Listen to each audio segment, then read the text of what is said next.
Hey everyone! In the kit for November, you will find the Postage Collage Rose Stencil, the Bokeh Heart Stencil, the Print and Script with Love Die, and the Subsentiment Love Diecut. In this video, we will share 5 card ideas by our design team member, Galina.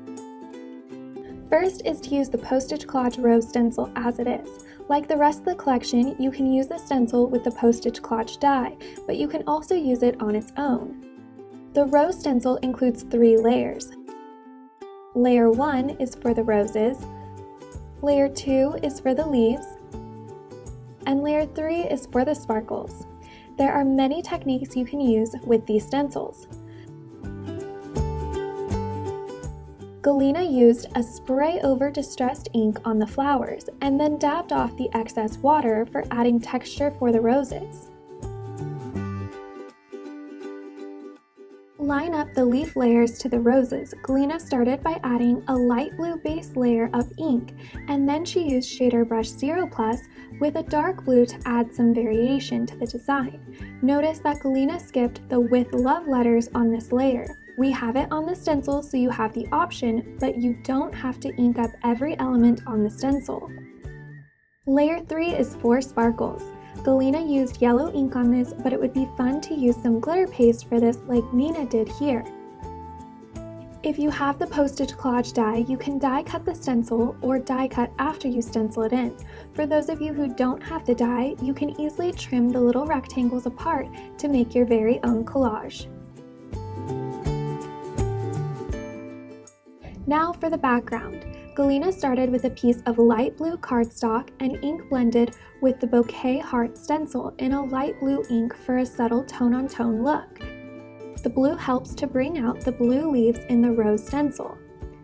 Add the Subsentiment die cut, and we're done with our first card.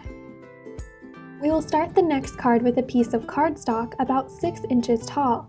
This is to show that you can totally ink up your layering stencil selectively and move the design around to your liking.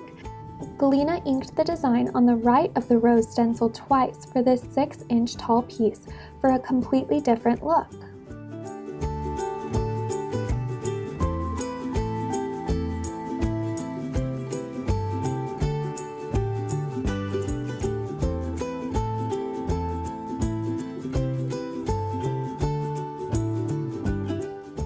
Next, we're going to use just the close-up rose on the stencil as a focal point for our card. Trim a piece of cardstock bigger than the close-up rose but smaller than the stencil to let the grip mat help you hold them in place.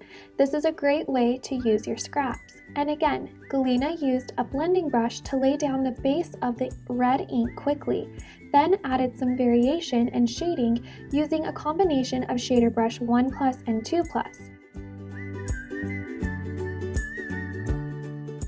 See how Galina dabbed her brush off on the side to help her distribute the ink more evenly on her brush.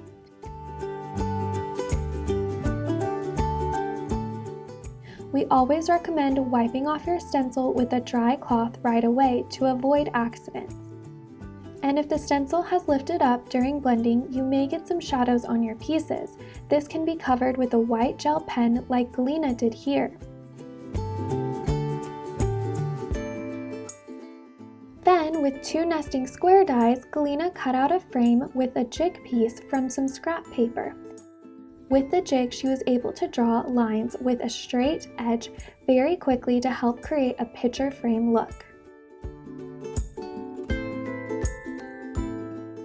You can now add the frame piece on top, or like Galina is doing on the screen, making a shaker card out of it. We have shared this traditional method of making shaker cards many times in our videos, and you can make almost any die into a shaker window this way.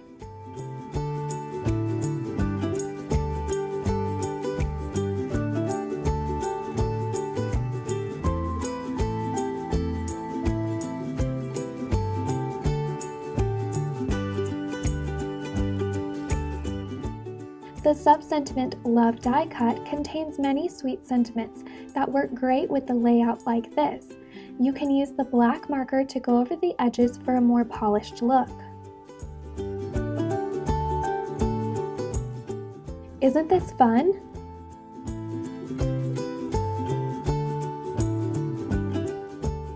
For this card, we are actually going to use the Bokeh heart stencil on its reverse side for a quick overlap look.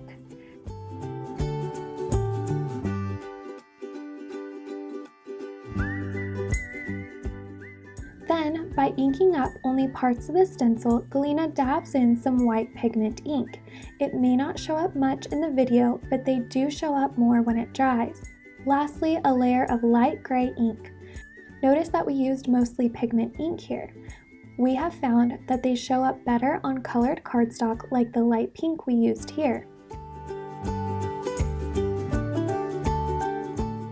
Galina went ahead and added her background for her last card. Galina stenciled in a light pink color by inking the corners at different spots. This way she can align the A2 frame etched on the stencil to the cardstock and then stencil in all the white pigment ink at once for a different look. You can totally call it done, but look, Galina's going to use the sparkle layer in the Postage Collage rose stencil on top with some glitter paste for added shine.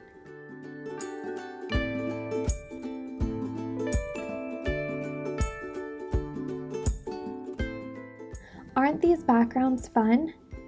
Now finishing these backgrounds into cards is easy with the print and script die.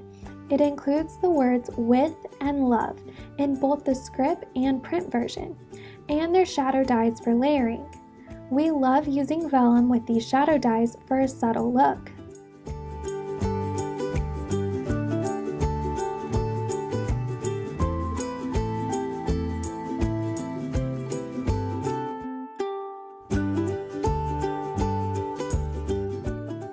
You may have noticed that Galina used many basic shape dies in this video.